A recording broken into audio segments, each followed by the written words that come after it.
আসসালামু আলাইকুম সবাইকে। ওয়েলকাম টু অদম্য একাডেমি। আজকে আমরা আলোচনা করব যে ডিউ অ্যাডমিশন টেস্ট নিয়ে। ঠিক আছে, ডিউ অ্যাডমিশন টেস্টের যে হচ্ছে আমার কত তারিখে আমাদের আজকে আমি যখন ভিডিওটা বানাচ্ছি আজকে 12ই ফেব্রুয়ারি। ঠিক আছে, আজকে 12ই ফেব্রুয়ারি। তো এখন থেকে প্রায় 2 থেকে 3 দিন সময় আছে, ধরে নাও এই 2 দিন সময় আছে। সো এই 2 দিনে তো আর আমরা নতুন কিছু পড়বো না, নতুন কিছু পড়ার কথাও বলবো না।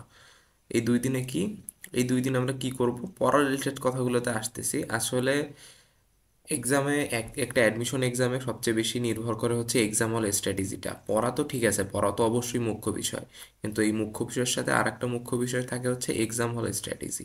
ঠিক আছে, এই যে এক্সাম হলে যে স্ট্র্যাটেজিটা, এইটা যদি ঠিক ঠিক মতো মেনটেন করতে না পারে তারই কিন্তু চান্স হয় না। অনেকের কাছ থেকে শুনবা যে অনেক পড়ছে, পরীক্ষার কোশ্চেন ইজি ছিল কিন্তু পরীক্ষায় ইমপ্লিমেন্টটা ঠিক মতো করতে পারে নাই, টাইম মিলাইতে পারেনি, অথবা শেষে অনেক ইজি কোশ্চেন ছিল যে যে কোশ্চেনগুলো সে দেখে নাই, অথবা ওটা আগে দেখলে সে দাগাইতে পারতো, অথবা আগে দেখলে সে সেটা ভালো মতো লিখতে পারতো। এরকম অনেক ব্যাখ্যাই থাকে। ঠিক আছে, সো আসলে এক্সাম হলের স্ট্র্যাটেজিটা ঠিকমতো মেনটেন করতে না পারার জন্য কিন্তু আসলে হয় না। এবং আমি সবসময় একটা ভিডিওতে সবসময় কথাগুলো বলি যে একটা যখন অ্যাডমিশন যে কোনো এক্সাম থেকে যখন সবাই দিয়ে বের হয়, এবং বিশেষ করে ঢাবি এক্সামের ক্ষেত্রে কেউ ওভারঅল কোশ্চেনটাকে কখনো হার্ড বলতে পারে না। সবাই বলে এই কোশ্চেনটা স্ট্যান্ডার্ড ছিল অথবা মিডিয়াম ছিল, চান্স পাওয়ার মতো ছিল। তবুও কেন সবাই চান্স পায় না? এই এক্সাম হলে স্ট্র্যাটেজিটা মেনটেন করতে না পারার কারণে। তোমার কোচিংয়ে এতদিন এক্সাম দিছো, সব কিছু দিছো, ওই স্ট্যান্ডার্ড লাস্টে যে এক্সাম দিছো না, এগুলো যদি ইজি হয়ে থাকে, আমি কোশ্চেন যদিও দেখি না উদ্ভাস বা অন্য কিছুর, সাধারণত লাস্টের দিকের কোশ্চেনগুলো ওরা ইজি করে। সো এইগুলা যদি মোটামুটি ওরা যেটাভাবে ইজি লেজের কোশ্চেন করে এরকম কোশ্চেনই কিন্তু করা করা হয় সাধারণত। হ্যাঁ, এটা তো বলা যায় না আসলে কীরকম হবে, কিন্তু কিন্তু ম্যাক্সিমাম টাইমে যেটা হয় কোশ্চেনটা স্ট্যান্ডার্ডই হবে। সো আসলে এত প্যাচাল বাদ দিয়ে আসল কথায় আসি, যে আসলে কোশ্চেনটা যখন তুমি পাবা, কোশ্চেনটা যখন তোমার হাতে আসবে, অবশ্যই তুমি কোশ্চেনটাকে 2 মিনিট দেখবা। দেখবা মানে হচ্ছে কোশ্চেনটা 2 মিনিট পড়বা। অবশ্যই পুরো কোশ্চেনটা পড়বা না তুমি, তুমি জাস্ট চোখ চোখ বুলায় যাবা। যে আসলে তুমি একটা কোশ্চেন কিন্তু তুমি যদি 2 সেকেন্ড দেখো তুমি কিন্তু মাথায় কিন্তু ক্যাচ করতে পারবা তুমি এটা কোন অধ্যায় থেকে আসছে, কোন জায়গা থেকে আসছে, এরা কি করতে হবে, তুমি কিন্তু মাথায় অটোমেটিক খেলা শুরু করবে, এটা সাবকনসিয়াস মাইন্ডে এটা কিন্তু থেকে যায়। এই জন্যই বলি যে কোশ্চেনে তুমি 2 মিনিট দেখা। এখন বলো যে ভাই 2 মিনিট নষ্ট করব, আমাদেরকে সবাই বলতেছে প্রত্যেকটা কোশ্চেনে আমরা পাচ্ছি হচ্ছে কয়েক সেকেন্ডের সময়, এই সেই এক এক সেকেন্ড নষ্ট করবো না এত কিছু। ভাই এটা হচ্ছে একটা এক্সামের পার্ট। এই যে একটু আগে একটা বললাম না কথা, যে হচ্ছে 2 মিনিট, কেউ কেউ অনেক সময় এমন এরকম অনেকেই থাকে যে কোশ্চেন দেখে নাই, এই জন্য দাগাইতে পারেনি। সে যদি কোশ্চেনটা ঠিক মতো দেখতো তাহলে তো ঠিকই দাগাইতো। সো এই জন্যই তোমাকে বলা যে কোশ্চেনটা তুমি 1 মিনিট দেখো, এখানে খুব বেশি সময় না, 2 থেকে 3 মিনিট সময় নিবা। 2 থেকে 3 মিনিট সময়ের মধ্যে তুমি কোশ্চেনটা খুব ভালো মতো দেখবা যে আসলে এখানে কি বলছে আমার। ঠিক আছে, 2 থেকে 3 মিনিট সময়ের মধ্যে তুমি দেখবা যে কোশ্চেনে আমার এখানে কি বলা আছে বা কই থেকে কোশ্চেন আছে, তুমি একটু কিন্তু বুঝে যাবা। তো এই পার্টটা গেল। Start with a easy one. ঠিক আছে, start with a easy one বলতে কি বুঝাইলাম, মানে তুমি এখানে চেষ্টা করবা যে তুমি হয় কেমিস্ট্রি অথবা বায়োলজি দিয়ে শুরু করা। ঠিক আছে, আমি কেমিস্ট্রি দিয়ে শুরু করতাম। ঠিক আছে, আমি কেমিস্ট্রি দিয়ে শুরু করতাম। কেমিস্ট্রিটা আমার ক্ষেত্রে ইজি তো, কারণ কেমিস্ট্রি কি হচ্ছে থিওরি বেস থাকে, প্লাস এখানে কি আমাদের সবার জন্য কি প্রিয় কি কিছু শর্ট ছোটোখাটো কিছু ম্যাথ থাকে। ঠিক আছে, ছোটোখাটো কিছু ম্যাথ থাকে, যে পরিমাণটা খুব হয় কম। তো এই 15টা কোশ্চেনের মধ্যে তুমি কিন্তু 12টাই পাবা হচ্ছে দেখা যাবে থিওরি, 12টাই পাবা হচ্ছে তুমি থিওরিটিক্যাল, যেটা দেখার সাথে সাথে দেখানো যাবে। হুম, আর কিছু হয়তো 2-3টা পাবা হচ্ছে ম্যাথ, যেগুলো হবে মোটামুটি ইজি অনেক, যেগুলো মোটামুটি তুমি এত কোশ্চেন সলভ করছো ওগুলো জানলেই হবে। ঠিক আছে, সো তুমি চেষ্টা করবা যে হচ্ছে কেমিস্ট্রি দিয়ে শুরু করার। কেমিস্ট্রির পরে তুমি শুরু করতে পারো হচ্ছে বায়োলজি। ঠিক আছে, কেমিস্ট্রির পরে তুমি শুরু করবো হচ্ছে বায়োলজি। এবং এবং প্রথম এটা কিন্তু তুমি কি করতেছো, প্রথম রান দিচ্ছ। প্রথম রানের চেষ্টা করবো যে প্রত্যেকটা সেটে, প্রত্যেকটা মনে করো সাবজেক্টে 7 থেকে 8 মিনিট, অ্যারাউন্ড 9 মিনিট এইরকম সময় রাখার। ঠিক আছে, কারণ তুমি টোটাল কত এমসিকিউর জন্য কতক্ষণ সময় পাচ্ছ, 45 মিনিট। ঠিক আছে, 45 মিনিট। সো তুমি চেষ্টা করবা এখানে তোমার ইয়ার জন্য 7 থেকে 8 8 মিনিট বা 9 মিনিট, এভারেজ 9 মিনিট সময় রাখার জন্য। তারপর তুমি চলে গেলা বায়োলজিতে। এখন ভাই দেখো বায়োলজি কিন্তু সবই কিন্তু তোমার কি হচ্ছে, বায়োলজি সব হচ্ছে থিওরি। ঠিক আছে, বায়োলজি সবই তোমার হচ্ছে থিওরি। সো বায়োলজিতে তোমার কোশ্চেনটা দেখে তোমার যদি জানা থাকে ওটা দাগাইতে সর্বোচ্চ সময় লাগবে হচ্ছে 5 সেকেন্ড। এটাও হয়তো বেশি বলে ফেললাম, ঠিক আছে, ওইটা সলভ করতে 5 সেকেন্ড। আচ্ছা, এগুলা গেলা। তুমি ধরো এখান থেকে প্রথমে তুমি কেমিস্ট্রি দেখাই ফেললা, কেমিস্ট্রি তুমি প্রথম ইয়াতেই দেখাই ফেললা হচ্ছে 8টার মতো, বায়োলজি দেখাই ফেললা ধরো এই 8টার মতো, ঠিক আছে। তারপর তুমি আসলা হচ্ছে, তারপর তুমি চেষ্টা করবা যে ফিজিক্সে আসার, ঠিক আছে। এটা আমি আমার স্ট্র্যাটেজি অনুযায়ী বলতেছি, এবং এই স্ট্র্যাটেজিটা ফলো করলে না, আমি যাদেরকেই ফলো করতে বলছিলাম তারা মোটামুটি বলছিল যে এই মানে যারা কোচিং টোচিং এক্সাম দিছে তারা বলছে এইটা মোটামুটি ভালো, মানে এটা এইটা ইমপ্লিমেন্টেশনটা খুব ভালো মতো হয়, ঠিক আছে। সো এই যে ফিজিক্সের ক্ষেত্রে তুমি যখন যাবা, ফিজিক্সে কিন্তু অনেক সময় ফিজিক্সটা একটু দেখবা, হ্যাঁ, ফিজিক্সে অনেক সময় কিন্তু এখানে অনেক অনেক সময় হার্ড হয়ে থাকে। যেমন আমাদের সময় যখন এক্সাম দিই ফিজিক্সটা কিন্তু শুরুতেই ছিল, এবং ফিজিক্সটা কিন্তু মোটামুটি হার্ড হয়েছিল, ঠিক আছে। কিন্তু সচরাচর ক্ষেত্রে কিন্তু ফিজিক্সটা মোটামুটি ইজি হয়, স্ট্যান্ডার্ড হয়। সো ফিজিক্সটা একটু দেখবা। এখানে অনেক সময় ম্যাথ থাকে, প্লাস কি থাকে এখানে ম্যাথ ম্যাথ থাকে, যেমন অ্যাজ ওয়েল এজ এখানে কি থাকে, থিওরিও থাকে। ওকে, সো তুমি ফিজিক্সে যখন শুরু করলা সবার আগে থিওরিগুলো দেখাবা, থিওরির যে গোল্লা আছে থিওরির গোল্লা ভরাট করলা, ঠিক আছে। তারপরে তুমি ম্যাথগুলা সলভ করা শুরু করলা, যখন দেখছো ম্যাথে খুব বেশি সময় লাগতেছে স্কিপ করে যাও, যখন তোমরা তোমার ঘড়ি কাটে দেখছো তোমার 8-9 মিনিট সময় নিছিলা, সেখানে 10 মিনিট ফিজিক্সে হয়ে যাচ্ছে, সো ওইটা স্কিপ রাখো, তুমি তারপর ম্যাথে যাও। এবং প্রত্যেকবার চেষ্টা করবে যে যেগুলো তুমি দাগাইতে পারতেছো না, হ্যাঁ, কিন্তু যেটা এমন কিছু টার্ম থাকবে যেটা তুমি কখনো দেখোই নাই, ঠিক আছে, তুমি কখনো চোখেই দেখো নাই, এরকম কিছু প্রত্যেকটা সাবজেক্টে একটা করে থাকতে পারে, একটা দুইটা করে থাকতে পারে ভাই। হুম। সো এই জিনিসগুলোতে একেবারেই সময় দিবা না, এই জিনিসগুলোতে একেবারেই সময় দিবা না, আর ঘাবড়াবা না, ঠিক আছে। এটা কিন্তু তোমাকে ঘাবড়ানোর জন্যই কোশ্চেনগুলো দিছে। সো তুমি যদি ঘাবড়াও তুমি তো ওই ট্র্যাপের মধ্যে পড়লা, কখনোই ওই ট্র্যাপের মধ্যে পড়া যাবে না। এটা কিন্তু এক্সামিনে যারা হচ্ছে কোশ্চেনগুলো করে তারা কিন্তু এগুলা চিন্তা ভাবনা করেই করে, তোমার এই ট্র্যাপগুলোতে কিন্তু কখনো পড়া যাবে না। এই জন্যই বলি এক্সাম হল স্ট্র্যাটেজিটা অনেক বেশি গুরুত্বপূর্ণ, এই ট্র্যাপগুলোতেই কখনো তুমি পড়বা না। সো যে কোশ্চেনটা হার্ড লাগতেছে ওটা তুমি স্কিপ করো, মানে হচ্ছে যে কোশ্চেন কখনো দেখোই নি, আর যে দেখতেছো পড়ার মধ্যে ছিল বা মনে আসতেছে না, বা তুমি হয়তো বা চিন্তা করছো এটা একটু সময় দিলে আমি হয়তো পারবো, ওইটাতে তুমি একটা মানে একটা কোনো একটা হালকা ছোট একটা ফোঁটা বা দাগ দিয়ে চলে যাও, যে পরবর্তী ওটা খুঁজে পেতে তোমার জন্য ইজি হয়, ঠিক আছে। তো ওইটা ওইভাবে পার করলা। সো এইভাবে তুমি ফিজিক্সটাকেও পার করলা, তারপরে তুমি সেম অ্যালয়েতে তুমি ম্যাথে আসলা। ম্যাথে তো আর কোনো থিওরি নাই ভাই, ম্যাথে সব হচ্ছে ম্যাথ। তুমি ম্যাথটা দেখবা যে যেগুলো একেবারেই সবার আগে দাগাইতে পারতেছো, 1 2 3 সিরিয়াল মানার দরকার নাই, সবার আগে দেখবা কোনগুলো তোমার ক্ষেত্রে ইজি, তুমি একবারে কোনটা দাগাইতে পারতেছো। আল্লাহ যদি তোমার উপর অনেক রহমত বরকত রাখে, এমন তুমি কোশ্চেন পাবা যে যেগুলো দেখতেছো যে একবারে হুবহু আগের বছর তুলে দিছে, ডাইরেক্ট শুধু মান বসাবা। আমি যখন সিকিউরিটি এক্সাম দিই তখন হচ্ছে আমার এরকম অনেক কোশ্চেন ছিল যেগুলো হচ্ছে আমি দেখার সাথে সাথে ক্যালকুলেশনও করি নাই, মান বসাই দিয়েছি, মানে মুখস্থ হয়ে গেছিলো। সো তোমারও যদি এরকম পড়ে বেশ ভালো। হ্যাঁ। সো ম্যাথের টার্মটা গেল। ম্যাথে তোমার, সো আমি এখানে ধরলাম তুমি যে কি এর আগে ফিজিক্স দেখেছো না, ফিজিক্সে দেখলাম যে তুমি এখান থেকে ফিজিক্সের 7টা পারছো, দেন তুমি ম্যাথে আসলা, ম্যাথে ইয়া করবো, দেখা গেলো তুমি ম্যাথে হচ্ছে কত পারছো, 7টা পারছো। এই সব মিলে তোমার কতগুলা হইলো, সব মিলে হইলো হচ্ছে 30টা। 30টা কিন্তু তোমার কি কনফার্ম, যেগুলো তুমি একবারে পারবা। এটা তুমি কতক্ষণে দাগাই ফেলছো, তুমি কতক্ষণে দাগাই ফেলছো, ধরলাম প্রত্যেকটা যদি 8 মিনিট সময় নিয়ে থাকো, 32 মিনিট, তোমার হাতে কিন্তু এখনো কত আছে, 13 মিনিট সময় আছে, ঠিক আছে, 13 মিনিট সময় আছে। এর মধ্যে তুমি যেগুলো আরো যেগুলো দাগাইতে পারো নাই, তো তুমি সেগুলোর দিকে যাও। এটা কিন্তু আমি খুব বেশি সময় ধরেই বলছি, এবং এই 32 মিনিট কখনোই হবে না, ঠিক আছে। কারণ তোমার বায়োলজিতে কখনোই এত সময় লাগবে না, কেমিস্ট্রিতে ওই সময়টা তোমার কখনোই লাগবে না। সো তোমার কিন্তু আরো হাতে সময় আছে। আর আমি যেটা বলতেছি, এই টাইমগুলা কিন্তু এটা জাস্ট একটা স্ট্যান্ডার্ড ধরে নেওয়া, এই টাইম কিন্তু কখনোই কারো ক্ষেত্রে সমান হবে না। কেউ দেখবা যে বায়োলজিতে সময় লাগছে 2 মিনিট, আবার এদিকে ম্যাথে যাওয়ার সময় বেশি লাগছে, কারো টাইম কম লাগবে এইরকম। সো আর যে সময়টা আছে ধরো এই 13 মিনিট বা 15 মিনিট যে সময়টা আছে, তুমি যেগুলো ফোটা ফোটা দিয়ে রাখছো ওগুলা তুমি সলভ করার চেষ্টা করো। এইভাবে সলভ করতে করতে দেখবা যে তোমার এমনিতেই এভারেজে তোমার হচ্ছে 45-46টা দেখানো হয়ে গেছে, যে কোশ্চেন স্ট্যান্ডার্ড থাকে। ইনশাল্লাহ আল্লাহর রহমতে 45-46টা দেখানো হয়ে যাবে। এটা তোমার কিন্তু সেকেন্ড রান গেল। তারপরেও দেখবা যে তোমার হাতে হয়তো বা কিছু আরো সময় আছে। ওই যদি সময়টা থাকে তখন তুমি যেগুলা তোমার দেখা যাচ্ছে যে তুমি অপশন টেস্ট করে করতে পারতেছো বা কোনো কিছু এইরকম, বা তোমার যদি আসলেই যদি তুমি এইরকম যদি 45+ দাগায় ফেলো, হ্যাঁ, তাহলে আমি বলবো এই রিস্কগুলা বেশি নিবা না, ঠিক আছে।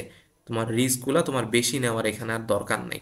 তুমি অ্যাটলিস্ট যদি 3 থেকে 4টার মধ্যে এভাবে দাগাইতে পারো, ঠিক আছে, 3 থেকে 4টা এভাবে দেখাই দেবো, যদি 45+ যদি তোমার হয়ে যায়। আর যদি এখানে তুমি যদি 30 প্লাস মাইনাস হয়ে যায়, তাহলে হবে অ্যাটলিস্ট তোমার এখানে 8-9টা যেন তুমি দাগাইতে পারো।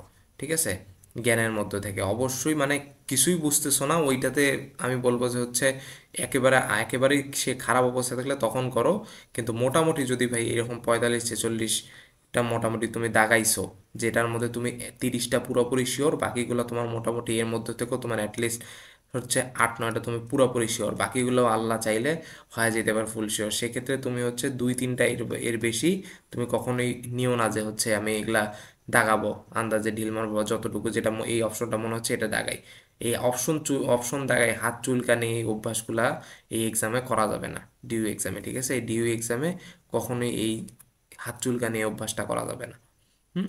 তাহলে এই আমার 45 মিনিটের মধ্যে যে আমি এই স্ট্র্যাটেজি নিয়ে যাইতে পারি, এবং অবশ্যই এইটা কখনো মেনে নিয়ে যাবা না যে তুমি হয়তো বা তোমার এক্সামগুলোতে তুমি যখন ফিজিক্স করতা, ঠিক আছে, আমি বলতেছি না তুমি ফিজিক্স দিয়ে শুরু করিও না, আমি এটা কখনো বলতেছি না, তুমি চাইলে যে কোনো কিছু দিয়ে শুরু করতে পারো, কিন্তু এক্সেপ্ট হচ্ছে ম্যাথ, ম্যাথ দিয়ে শুরু করতে বলবো না কখনোই। হ্যাঁ, আমি ধরলাম যে তুমি ফিজিক্স দিয়ে সবখানে শুরু করতা, সো তুমি এই ধারণা নিয়ে গেছো তুমি ঢাবিতেও ফিজিক্স দিয়ে শুরু করবা, তাহলে কিন্তু ঢাবির ফিজিক্স কোশ্চেনটা হয়েছে হার্ড। ঢাবির ফিজিক্স কোশ্চেনটা হয়েছে হার্ড সামহাও। সো তোমার ওইটা দিয়ে দেখার সময় তোমার গায়ের ঘাম ঝরে গেছে, কিন্তু তারপরে তুমি করা শুরু করছো কেমিস্ট্রি, ঢাবিতেই তুমি দেখা গেছে ওই পার্টটাতে তুমি সাবজেক্টে 12 থেকে 13 মিনিট সময় দিয়ে ফেলছো, কিন্তু তারপর কেমিস্ট্রি হয়েছে ইজি। এই ইজি কোশ্চেনও তুমি উল্টাপাল্টা অনেক কিছু করে দিয়ে আসছো, তোমার এমসিকিউ হয়েছে প্রচণ্ড বাজে, তারপরে হয়েছে লিখিত আরও বাজে। সো এক্সামগুলো কিন্তু এইভাবেই হয়, এই ট্র্যাপগুলো ফলো করো না, তুমি চেষ্টা করবা যে তোমার কোশ্চেনটা এই যে এই জন্য বলছি 2 মিনিট দেখার, তারপরে তুমি ডিসিশন নাও কি দেখাবা। আমার পক্ষ থেকে যদি বলো আমি বলবো তোমাকে কেমিস্ট্রি অথবা বায়োলজি এই দুইটা দিয়ে শুরু করার, তারপরে ফিজিক্সে যাও, ম্যাথে যাও, তারপর যে কোনো কিছু ব্লা ব্লা ব্লা। এখন আসি রিটেনের ক্ষেত্রে। তোমার এক্সাম হলে যদি বলে যায় যে হচ্ছে রিটেন এখন তোমাদের সময় শুরু হচ্ছে, ভালো। আর এখন এই সময়টা রিটেনের ক্ষেত্রে তুমি কি করবা, যারা হচ্ছে শুধুমাত্র ভার্সিটি প্রিপারেশন নিছো, তারা কিন্তু রিটেন নিয়ে প্রচণ্ড লেভেলের ভয় ভয় পায়, আমি দেখছি এটা। সো রিটেন নিয়ে ভয় পাওয়ার কিছু নাই ভাই, আমি তোমাকে শুরুতেই বলি যে এখানে 7 থেকে 8টা কোশ্চেন এমন থাকবে যে কোশ্চেনগুলা খুব ইজি হবে তোমার জন্য, তুমি ভালো মতো লিখতে পারবা। ঠিক আছে, কোশ্চেনগুলো ইজি হবে। সো কি করব, এখানেও সিরিয়াল ওয়াইজ যাব না, আমরা এইখানে তো কোশ্চেনটা আগে যখন দেখছি, ঠিক আছে, আমরা কোশ্চেনটা একটু দেখে নিব, লিস্ট 1 মিনিটের মতো কোশ্চেনটার দিকে তাকাবো, দেখবো যে কি কি বলছে কোশ্চেনে আসলে, হ্যাঁ, কোথায় কি করতে বলছে। সো তুমি ধরো ম্যাথে গেলা, ঠিক আছে, তুমি দেখলা যে ম্যাথে যেহেতু তোমার হচ্ছে ম্যাথের জিনিসটা হচ্ছে এই লেখা ক্যালকুলেশন, যেহেতু অনেক অনেক ম্যাথের ইজি থাকে, সো এই ধরনের ম্যাথ দেখা গেল তোমার চলে আসছে, তখন তুমি ওই তোমার যেই ম্যাথের মধ্যে শুরু করলা, ম্যাথের মধ্যে ধরো 2টা জিনিস তোমার ইজি পড়ছে কমন, ওই 2টা তুমি তাড়াতাড়ি করে ফেললা, এবং খুব হাতের লেখাটা খুব মোটামুটি ফ্রেশভাবে, কাটাকাটি যাতে না হয়, জায়গার একটা স্বল্পতা আছে, এগুলা মাথায় রেখে খুব সুন্দর মতো করবা। হ্যাঁ, অ্যাটলিস্ট যেন তোমার এখানে 2 থেকে 3 মিনিটের মধ্যেই যেন ম্যাথটা তোমার যেন এখানে শেষ হয়ে যায়। ঠিক আছে, এক একটা ম্যাথ যেন তোমার 2 থেকে 3 মিনিটের মধ্যে শেষ হয়। তারপরে তুমি আসো, তুমি এখান থেকে ম্যাথ 2টা করে ফেললা, তারপরে তুমি আসো হচ্ছে কেমিস্ট্রিতে। ধরো এটা কিন্তু আমি বলতেছি, কিন্তু তুমি কিন্তু দেখে রাখছো যে, কিন্তু ম্যাথ আবার এই এই ম্যাথের মধ্যে তুমি 2টা ম্যাথ করার পরে দেখলা যে আরো দুইটা, আরো যে 2টা ম্যাথ আছে, এই 2টা নিয়ে তুমি বসে আসো, এই 2টা নিয়ে বসে থাকা যাবে না ভাই। ওকে, তোমার পরের দিকে আগে ইজিগুলো সলভ করে ফেলতে হবে। কেমিস্ট্রি ক্ষেত্রে দেখলা কোন 2টা ইজি আছে, হ্যাঁ, কোন 2টা, আরে এটা তো হচ্ছে তুমি দেখলা যে এটা জৈব রসায়নের একটা বিক্রিয়া লিখতে দিছে। হুম। সো তোমার এই বিক্রিয়াটা তুমি জানো, ধরো SN1 SN2 বিক্রিয়া, ঠিক আছে, এখানে এটা এটা তোমার হচ্ছে প্রক্রিয়াটা দিয়ে দিছে, তুমি এটা ধাপা ধাপ লিখে ফেললা। তারপরে কি দিছে, তারপর কোশ্চেন দেখলা যে না এখানে তো তোমার হচ্ছে জৈব রসায়ন আবার কি দিছে, রূপান্তর দিয়ে দিছে হয়তোবা, ঠিক আছে, অথবা অথবা তোমার গুণগত রসায়নের কোনো একটা সহজ ম্যাথ দিয়ে দিছে, করে ফেললা। দেন বায়োলজিতে গেলা বা ফিজিক্সে গেলা। বায়োলজিতে যাওয়ার ক্ষেত্রে ভাই একটা একটা বলি, এখানে বায়োলজি কিন্তু অনেক সময় বৈশিষ্ট্য লিখতে দেয়, তারপর নামকরণ, এখানে হচ্ছে তোমার হচ্ছে বৈজ্ঞানিক নাম লিখতে দেয়, ঠিক আছে, এই ধরনের কিছু। তো এই ধরনের ইয়াগুলাতে তুমি কখনোই হচ্ছে ইয়া করবা না যে এইখানে একবারে বিশ্লেষণ করতেছি বা কোনো পার্থক্য দিল যে এই এই বিষয়ের পার্থক্য নিচে দেয়া হলো, এই একটা লাইনও এক্সট্রা লিখবা না, যে পার্থক্য দিছে ঠিক আছে, এই 1 নম্বর পয়েন্ট দিলাম, হ্যাঁ, বা একটা টেবিল করলাম, টেবিলের মধ্যে এইখানে একটা দিক এখানে একটা দিক এই হিসেবে পার্থক্য দেখাই দিলাম, শেষ। বা তোমার বৈশিষ্ট্য লিখতে বলছে, 1 নম্বর দিয়ে বৈশিষ্ট্য লেখা শুরু করো, বৈশিষ্ট্য নিচে দেয়া হলে এমন কোনো কিছু দরকার নাই ভাই, তুমি এখন এত বাচ্চা না, আর অত লেখার সময়ও নেই। ঠিক আছে, বা ইংলিশে ধরো তুমি দাগাইছো, ইংলিশ লিখতেছো, ইংলিশ কোনো একটা তোমার বিষয়ের হচ্ছে কোনো একটা প্যারাগ্রাফ, ইন্টার মর্নিং এরকম কোনো কিছু আসছে, বা হচ্ছে কোনো একটা ভ্যাকেশন বা কোনো কিছু নিয়ে লিখতে বলছে, ইচ্ছা মতো কোনো লেখার দরকার নেই ভাই এগুলা জায়গায়। ঠিক আছে, তুমি কয়েকটা লাইন লিখবা, জাস্ট সময় হাতে রেখে সেভাবে লিখবা।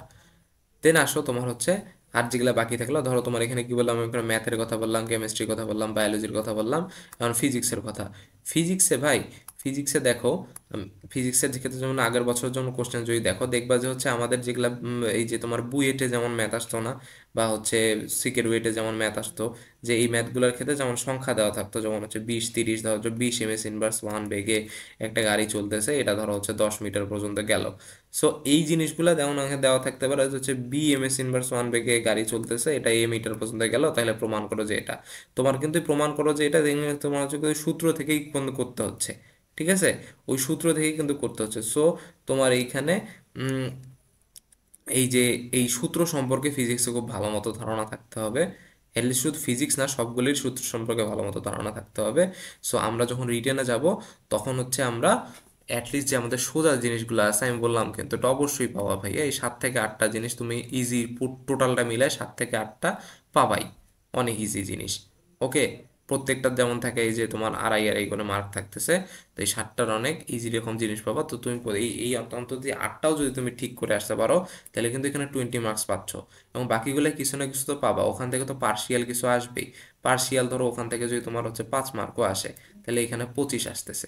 ঠিক আছে, সো এটা কিন্তু হিউজ তোমার জন্য।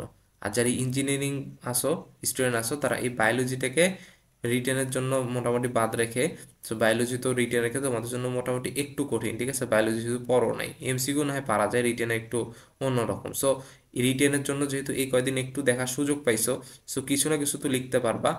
আর ম্যাথ, ফিজিক্স, কেমিস্ট্রি তোমাদের জন্য তো ইজি।